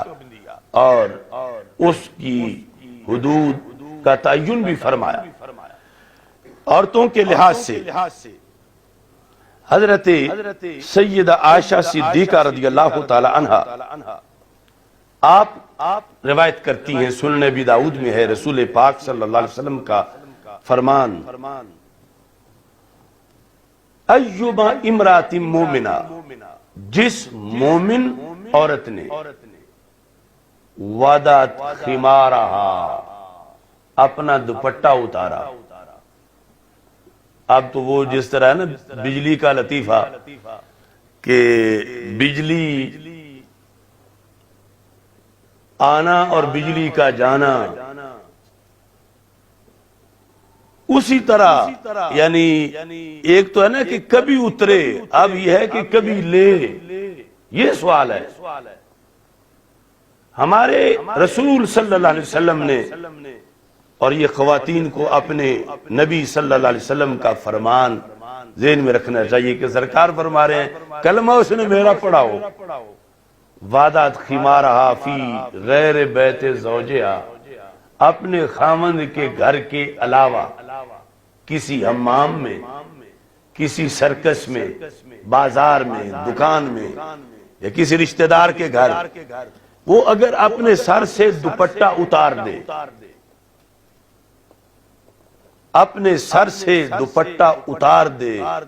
فی غیر بیت زوجہا، زوج کے گھر کے علاوہ جو جگہ بھی ہو، تو اس کا دوپٹہ اتارنا کیا قرار پائے گا؟ سرکار فرماتے ہیں ہاتا قاتل حجاب فیما بینہا و بین اللہ تعالی، اس نے اپنے اور رب کے درمیان پردہ ہٹا دیا۔ یعنی اتنا بڑا بے شرمی کا اس کا یہ کام شمار ہوگا، صرف دوپٹہ اتارنا۔ آگے اس پر جو مزید مفسدات ہیں وہ بعد میں ہیں۔ اور دوسری طرف رسول اکرم صلی اللہ علیہ وسلم نے چونکہ قیامت تک کے حالات کو سامنے رکھا، اور یہ بات بھی خطبات ختم نبوت میں سے ہے کہ ہمارے آقا صلی اللہ علیہ وسلم سے حضرت عبداللہ بن عمر رضی اللہ تعالیٰ عنہ روایت کرتے ہیں، سرکار نے فرمایا ستفتح ارض العجم، کچھ وقت بعد عجم کی سرزمین بھی فتح ہو جائے گی، یعنی میرا جھنڈا عرب سے آگے بڑھ کے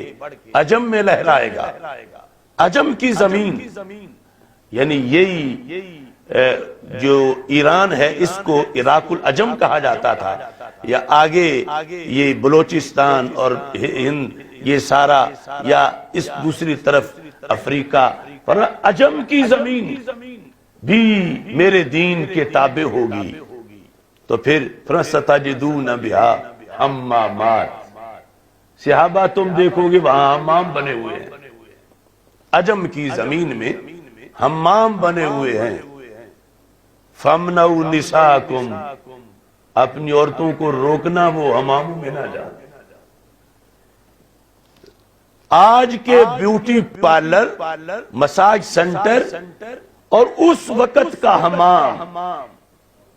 ان میں زمین و آسمان کا فرق ہے۔ تو سرکار دو عالم صلی اللہ علیہ وسلم آخری نبی ہیں، اور یہ ہم کہتے ہیں کہ نبوت کے لیے لازم ہے چپے چپے کا علم ہونا۔ اگر سرکار صلی اللہ علیہ وسلم کو عجم کا پتہ ہی نہ ہوتا کہ ان کا راہ و رسم کیا ہے تو یہ کیسے ہدایت دیتے؟ تو آپ نے فرمایا تم ایسی زمین فتح کرو گے وہاں حمام ہوں گے، اور اپنی عورتوں کو منع کرنا کہ وہ حماموں میں داخل نہ ہوں، الا مریضہ اور نفسا، ہاں اگر کوئی مریضہ ہو مجبوراً اسے جانا پڑے، یا نفسا نفاس والی عورت کہ وہ ٹائلٹ استعمال کرنا چاہتی ہے، تو اس کو یعنی مستثنا مقید صورت میں ذکر کیا، اور ورنہ اس سے داخل ہونے سے منع کر دیا۔ آگے داخل ہونے کے بعد جو کچھ ہے وہ تو کس حد تک منع ہوگا۔ اسی واسطے حضرت عائشہ صدیقہ رضی اللہ تعالی عنہا کا یہ فتویٰ سنن نبی داؤد میں موجود ہے کہ کچھ عورتیں ہمس کی حضرت عائشہ صدیقہ رضی اللہ تعالی عنہا کے پاس آئیں، تو آپ نے کہا لعلکن مما یدخلن الحمامات، شاید آپ وہ عورتیں ہیں جو حماموں میں جاتی ہیں۔ حضرت عائشہ صدیقہ رضی اللہ تعالی عنہا نے ان سے کہا، کیونکہ جب اسلام پھیلا تو جن جن علاقوں میں پہنچا پھر وہ لوگ مدینہ منورہ آتے تھے حج پر یا عمرے پر مکہ مکرمہ، تو وہ عورتیں ام المومنین کو ملنے آ گئیں۔ وقت وہ تھا کہ سرکار دنیا سے تشریف لے جا چکے تھے، تو حضرت عائشہ صدیقہ رضی اللہ تعالی عنہا نے ان سے پوچھا کیا تم ایسی عورتیں ہو؟ قلنا نعم، انہوں نے کہا ہاں ہمارے ہاں تو حمام ہیں اور ہم ان میں جاتی ہیں۔ قالت اما انی سمیت رسول اللہ صلی اللہ علیہ وسلم، فرمایا پھر جن کا تم نے کلمہ پڑھا ہے میں ان کی تمہیں حدیث سناتی ہوں۔ حضرت عائشہ صدیقہ رضی اللہ تعالی عنہا نے فرمایا کہ رسول پاک صلی اللہ علیہ وسلم کا فرمان ہے ما من امرأ وَدَتْ سِيَابَهَا فِي غَيْرِ بَيْتِ زَوْجِهَا إِلَّا حَتَقَتْ مَا بَيْنَهَا وَبَيْنَ اللَّهِ عَزَّ وَجَلَّ، کہ جس عورت نے اپنے کپڑے اتارے اپنے خامند کے علاوہ کے گھر میں کسی جگہ، تو اس نے گویا کہ اپنے اور اپنے رب کے درمیان جو پردہ تھا وہ ہٹا دیا۔ تو یہ ساری تعلیمات تقاضا کرتی ہیں اس حد تک پابندی کا کہ تاکہ آگ ہی نہ لگے، آگ لگنے کے بعد پھر یہ ہے کہ گھی نہ پگھلے، یہ تو پھر آگ لگی ہوئی ہو تو پھر یا تو پھر گھی کو دور رکھا جائے، اور اگر اسی سوسائٹی کے اندر دونوں کو اکٹھا کیا جائے گا اس میں کس حد تک فتنہ ہوگا۔ اب امام شافعی کی فقہ میں وہ کہتے ہیں کہ عورت ہے اور حج کا موسم ہے اور حرم کی زمین ہے اور پھر مسجد حرام ہے اور مسجد حرام کے ساتھ صفا مروہ کی سعی ہے، تو فرمایا کہ وہ پہاڑی حالانکہ تھوڑی اونچی ہے پر عورت اس پہ نہ چڑھے، کیونکہ وہ عورت ہے، اس پر چڑھنے سے بھی اس کی نمائش ہو جائے۔ یہ امام شافعی اپنی فقہ میں، اور ہماری فقہ میں بھی یہاں تک تو ہے کہ میلین اخدرین، جو دو درمیان میں ان کے درمیان مرد دوڑے عورت نہ دوڑے۔ اب جس کو میلین اخدرین میں دوڑنے سے منع کیا گیا، اب وہ ہاکی کی ٹیم میں دوڑے، اب وہ کرکٹ کھیلے، اب وہ میراتھن ریس میں دوڑے، اور پھر یہ دعویٰ کریں کہ ہم عاشق رسول صلی اللہ علیہ وسلم ہیں، اور پھر یہ کہیں کہ ہماری دعائیں قبول کیوں نہیں ہوتی، اور پھر یہ مطالبے کریں کہ پہلے مومنوں کے اللہ کے ہاں درجات بڑے تھے، ہمارے کیوں ایسے درجات نہیں ہیں، تو پھر اپنے کرتوت بھی دیکھنے چاہیے۔ تو حضرت عائشہ صدیقہ رضی اللہ تعالی عنہا نے یہ امور امت کے لیے واضح کیے، چونکہ سرکار دو عالم صلی اللہ علیہ وسلم نے فرمایا تھا خذوا شطر دینکم من هذه الحمیرہ، فرمایا دین کا آدھا حصہ عائشہ صدیقہ سے سیکھ لینا۔ تو عائشہ صدیقہ رضی اللہ تعالی عنہا نے ان امور کو امت کے لیے واضح کیا۔ اب ایک حدیث پیش کرتے ہوئے گفتگو کو سمیٹتا ہوں، یہ سنن ابن ماجہ، اس کے اندر ایک باب ہے، باب کا نام یہ باب ضرب النساء، عورتوں کو مارنے کا باب۔ اس کے اندر پھر یہ حدیثیں ساری۔ دوسری طرف سنن ابی داؤد ہے،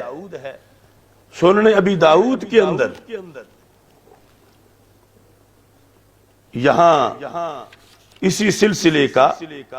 پورا باب ہے، باب فی ضرب النساء، یعنی جس امت کی حدیث کی کتابوں میں سیاستہ میں پورے کے پورے ابواب ہیں کس چیز کے؟ ضرب نساء کے، عورتوں کو فزیکلی مارنے کے۔ وہاں اب قانون بن رہا ہے کہ ان کو ذہنی طور پر بھی کوئی کوفت نہیں ہونی چاہیے کہ تم کوئی ان کے مزاج کو ٹھیس پہنچاؤ، اور ادھر شریعت میں بڑا بیلنس ہے کہ رسول اکرم صلی اللہ علیہ وسلم کی دونوں طرح کی حدیثیں یہاں ان ابواب میں موجود ہیں، اور پھر ہم اصول حدیث کے مطابق تطبیق کریں گے کہ اب دونوں سے رستہ ہمارے لیے کیا نکلتا ہے۔ ایک حدیث شریف حضرت عمر بن خطاب رضی اللہ تعالی عنہ رسول اکرم صلی اللہ علیہ وسلم سے روایت کرتے ہیں، یہ سنن ابی داؤد کی حدیث نمبر 2147 ہے۔ حضرت عمر بن خطاب رضی اللہ تعالی عنہ کہتے ہیں کہ رسول پاک صلی اللہ علیہ وسلم نے ارشاد فرمایا، سرکار کی حدیث ہے، کیا لا یسأل الرجل فیما ضرب امرأتہ، مرد نے اپنی بیوی کو مارا تو اس سے نہیں پوچھا جا سکتا کہ تم نے کس لیے مارا۔ لا یسأل الرجل فیما ضرب امرأتہ، نہیں پوچھا جائے گا مرد سے کہ اس نے عورت کو کیوں مارا۔ یہ صرف لغوی ترجمہ میں اس حدیث کا پہلے کر رہا ہوں۔ دوسری طرف رسول اکرم صلی اللہ علیہ وسلم کا یہ حکم ہے لا تضربوا اماء اللہ، اللہ کی بندیوں کو نہ مارو۔ لا تضربوا اماء اللہ، یعنی عورتیں جو ہیں ان کو آما ویسے لونڈی کو کہتے ہیں، تو یہاں مطلقاً یعنی ساری عورتیں خواہ آزاد ہوں یا لونڈیاں ہوں وہ اللہ کی بندیاں ہیں، جیسے مرد بندے ہیں، تو رسول پاک صلی اللہ علیہ وسلم نے فرمایا کہ اللہ کی بندیوں کو نہ مارو۔ اب جس طرح کے کئی احکام ان کے اندر ایک حکم آیا، وہ نافذ ہوا، اس کے نتائج مرتب ہوئے، اللہ کو معلوم تھا کہ یہ کتنے وقت کے لیے ہے اور آگے یہ منسوخ ہوگا، لوگ سمجھ رہے تھے شاید ہمیشہ کے لیے ہے۔ تو یہاں اس کے اندر یہ صورتحال چلی کہ سب سے پہلے تو رسول پاک صلی اللہ علیہ وسلم نے یہ حکم دیا عورتوں کے لحاظ سے کہ انہیں کچھ نہ کہو، عورتوں کے لحاظ سے، اور کہا کہ یہ وہ پسلی ہیں کہ اگر تم اس کو سیدھا کرو گے تو ٹوٹ جائے گی، سیدھی نہیں ہوگی۔ اب ساری احادیث اکٹھی کر کے پھر فقہا اس سے خلاصہ نکالتے ہیں، چونکہ قرآن مجید میں ہے کہ جس وقت عورتیں نافرمان ہو جائیں، فَإِنْ خِفْتُمْ نُشُوزَهُنَّ، اگر تمہیں ان کی نافرمانی کا ڈر ہو تو فَائِذُوهُنَّ، انہیں سمجھاؤ، واز کرو، اور اگر پھر بھی نہیں سمجھی وَاهْجُرُوهُنَّ فِي الْمَضَاجِعِ، ان سے علیحدگی اختیار کر لو بستروں کے لحاظ سے، پھر وَاضْرِبُوهُنَّ، ان کو مارو۔ اب یہ وَاضْرِبُوهُنَّ قرآن میں ہے، وَاضْرِبُوهُنَّ سورہ نساء آیت نمبر 34، وَاضْرِبُوهُنَّ۔ اب یہ تو ہم آگے حدود بیان کریں گے، وَاضْرِبُوهُنَّ یہ نہیں کہ جان سے مارو، یہ نہیں کہ ان کو لولہان کرو یا ان کا جوڑ توڑ دو، لیکن وَاضْرِبُوهُنَّ تو ہے، اور وَاضْرِبُوهُنَّ ایک طرف رکھو اور اس ڈومیسٹک وائلنس بل کو دوسری طرف رکھو، تو یہ تو سراسر قرآن کے مقابلے میں ہے اور سراسر حدیث کے مقابلے میں ہے۔ رسول اکرم نور مجسم شفیع معظم صلی اللہ علیہ وسلم نے جب کچھ لوگوں کی سختی دیکھی عورتوں پر، تو آپ پوری کائنات کے لیے رحمت ہیں، عورتوں کے لیے بھی رحمت ہے، بچوں کے لیے رحمت ہے، تو رسول پاک صلی اللہ علیہ وسلم نے فرمایا لا تضربوا اماء اللہ، اور فرمایا تم میں سے اچھا وہ ہے جو گھر والوں کے لحاظ سے اچھا ہو، تو عورتوں کے ساتھ حسن سلوک کرو۔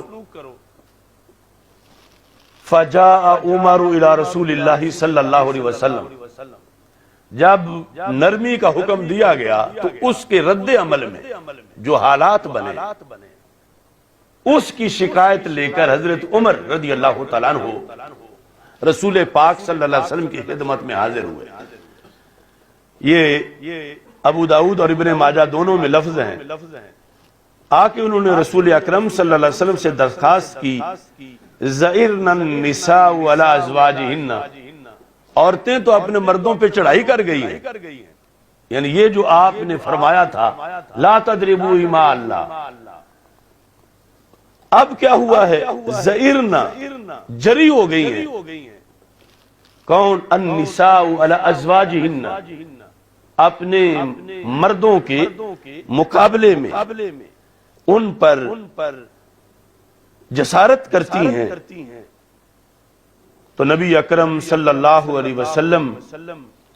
یشکون فرخص فی ضربہن، یعنی یہاں ترتیب معلوم ہوتی ہے، پہلے نرمی کا حکم دیا، لیکن جب یہ شکایت حضرت عمر رضی اللہ تعالیٰ عنہ لے کے آئے کہ اب عورتیں تو مردوں کو سمجھ ہی کچھ نہیں رہی، اور وہ عورتوں کی طرف سے چڑھائی ہو رہی ہے، فرخص فی ضربہن، تو رسول اکرم صلی اللہ علیہ وسلم نے عورتوں کو مارنے کی رخصت دی، یعنی ہلکا پھلکا مارنا، لیکن یہ فزیکلی ضرب یہ ثابت ہے قرآن سے اور حدیث سے، جواز اس کا یہ نہیں کہ ضروری اس کا اہتمام بھی کوئی کرے۔ فرخص فی ضربہن، رخصت دی، جب رخصت دی تو پھر دوسری طرف سے شکایتیں آنا شروع ہوئی، فَأَطَافَ بِآلِ رسول اللہ صلی اللہ علیہ وسلم نساء کثیر یشکون ازواجہن، تو پھر آل رسول صلی اللہ علیہ وسلم کے پاس عورتوں نے آ کے شکایات کے ڈھیر لگا دیے. آل رسول فَأَطَافَ بِآلِ رسول اللہ صلی اللہ علیہ وسلم، مراد کون ہے؟ عائشہ صدیقہ رضی اللہ تعالیٰ عنہ. اور یہاں محدثین نے کہا دیکھو کہ آل رسول کا پہلا مصداق ازواج مطہرات ہے. اب یہ شکایتیں جو لے کر آئے تھے وہ حضرت فاطمہ رضی اللہ تعالیٰ عنہ کے پاس نہیں، وہ سرکار کے گھر حضرت عائشہ صدیقہ کے پاس ساری صحابیات شکایتیں لے کے آ گئیں. اور دوسری حدیث میں تو ان کی تعداد کا بھی ذکر ہے کہ جنہوں نے آ کر یہ عرض کیا کہ اب ہمیں تو ہمارے خامدوں کی طرف سے مار پڑ رہی ہے. آ کر انہوں نے ذکر کیا رسول اکرم صلی اللہ علیہ وسلم سے، یعنی 70 یا 90 کے قریب شکایتیں موصول ہوئیں. تو رسول اکرم صلی اللہ علیہ وسلم نے پھر خطبہ دیا، فرمایا لیس اولئک بخیارکم، یہ جو تم میں سے عورتوں کو مارتے ہیں یہ اچھے نہیں ہیں. یعنی تم میں سے افضل وہ ہیں کہ جو نہ ماریں. نفس جواز موجود تھا، اور پھر جب کثرت شکایات آئیں تو رسول پاک صلی اللہ علیہ وسلم نے فرمایا، اسی ایک حدیث کے اندر یہاں ابو داؤد میں انہوں معبود کے اندر اس کی وضاحت ہے، فرمایا لیس اولئک بخیارکم، یہ لوگ جو اپنی عورتوں کو مارتے ہیں زیادہ، یہ خیار نہیں، بلکہ خیار وہ ہیں کہ جو صبر کرتے ہیں ان کی زبان درازی پر. جہاں تک اس وقت کا معاملہ ہے وہ تو ہم نہ عورتوں کو کچھ کہہ سکتے ہیں، ان کو وہ صحابیات تھیں، نہ مردوں کو کچھ کہہ سکتے ہیں، وہ صحابی تھے. لا یمس النار مرعانی اور مرعانی، کہ رسول پاک صلی اللہ علیہ وسلم نے فرمایا جنہوں نے مجھے دیکھا آگ ان کے قریب نہیں جائے گی، بلکہ ان کو دیکھنے والوں کے قریب بھی آگ نہیں جائے گی. لیکن وہ آپس میں تو دونوں طرف ہی عظیم تھے، خواہ وہ مرد ہوں یا عورتیں. لیکن آگے دین بعد والوں کے لیے بھی یہاں سے ہی ثابت ہونا تھا. تو اس بنیاد پر پھر آگے یہاں سے مزید محدثین نے اس پر بحثیں کی اور یہ عمل اس کا خلاصہ ظاہر کیا. اس خلاصے کے لحاظ سے میں چند لفظ پڑھ کے بات ختم کر رہا ہوں. رسول پاک صلی اللہ علیہ وسلم نے جو فرمایا اس کی تشریح میں یہ کہتے ہیں یتحمل عنہن او یؤدبہن ولا یضربہن ضربا شدیدا یؤدی الی شکایتہن، کہ ایک ہے نہ مارنا، ایک ہے شدید مارنا، اور ایک ہے ہلکا پھلکا مارنا. تو یہ خلاصہ نکلا کہ جو سرکار دو عالم صلی اللہ علیہ وسلم نے فرمایا کہ وہ مارنے والے بہتر نہیں ہیں، شدید مارنے والے بہتر نہیں ہیں کہ ان کو زخمی کر دیں، اور ادھر یہ بھی اجازت نہیں کہ وہ جو کچھ کرتی پھریں ان کو کوئی ڈانٹ پٹی نہ ہو. اور یہاں تک کہ ہلکا مارنا اس کے لیے حضرت عمر رضی اللہ تعالیٰ عنہ نے سرکار سے منظوری بھی کروا لی، اور اس حدیث کا ذکر خود وہ اس کے راوی ہیں. اور رسول پاک صلی اللہ علیہ وسلم نے ترجیح اس کو دی کہ واعظ سے ہی ان کو تم صحیح کر لو، یعنی ان کو نصیحت کر کے زبان سے سمجھا کے، اور یا پھر اس سے آگے ہے ڈانٹ ڈپٹ، اور اس کے بعد ہے یعنی معمولی مارنا. تو یہاں تک جو ہے خیر کی نفی نہیں، اس سے آگے پھر خیر کی نفی ہوگی، خیر کے اچھے نہیں، اور کہ جس وقت وہ شدید مارے تو تشدد جو ہے اسلام نے خود اس پہ پہرا لگایا ہوا ہے، لیکن اب یہاں جو تشدد نہیں اسے بھی تشدد قرار دیا جا رہا ہے، یعنی ان کو جھڑکنے کو تشدد قرار دیا جا رہا ہے کہ یہ ان کی ایموشنل حقوق ہیں جس پر تم حملہ کر رہے ہو۔ تو اس بنیاد پر یہ جو بل ہے اس کے اندر بہت سی شقیں وہ ترمیم کے لائق ہیں، بلکہ ضروری ہے کہ ان کو بدلا جائے۔ اگر اسی حالت میں اس بل کو نافذ کیا گیا تو پھر یوں ہوگا کہ جتنے اب کیسز ہیں قتل کے روزانہ اس سے ڈبل ٹرپل ہو جائیں گے معاذ اللہ، کیونکہ اس سے مزید بے رہروی آ جائے گی اور معاشرہ منی یورپ بن جائے گا۔ ہمارا خمیر، ہمارا طریقہ خاص ہے ترکیب میں قوم رسول ہاشمی، ان کا منہ یورپ کے لوگوں کا منہ سیدھا جہنم کی طرف ہے، ہمارا سیدھا جنت کی طرف ہے۔ ہم ان کے پیچھے چلیں کیسے جبکہ ہم نے جانا کہیں اور ہے، انہوں نے جانا کہیں اور ہے۔ اس بنیاد پر ہمیں اپنے قانون بناتے ہوئے اقوام متحدہ سے، یورپ سے، یورپی یونین سے کوئی نسخہ لینے کی ضرورت نہیں۔ ہمارا دین کامل ہے، قیامت تک کے لیے سب اصول اس میں موجود